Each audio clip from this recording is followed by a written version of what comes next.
Hello guys, welcome back to my how to channel. In today's video, I'm going to show you how to deactivate a messenger account. So when you deactivate it, you can always go and reactivate it at any point. So go to the top left and click on the three lines, and go to the top right and click on the gear or cog icon, and this will open up your settings.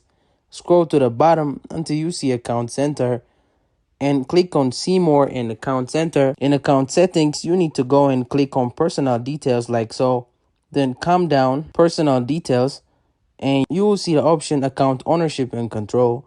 Then click on deactivation or deletion. Choose the account we're doing this with, so you'll be deactivating your entire Facebook account. Select it and click continue. Then it's just going to show you the pages, which also will be and enter in your password. You need to go and give a reason, and then you can press continue. At the bottom, all you need to do is click on deactivate my account, and that's it. Thank you guys for watching this video. If this video was helpful, don't forget to like and subscribe to my how to channel.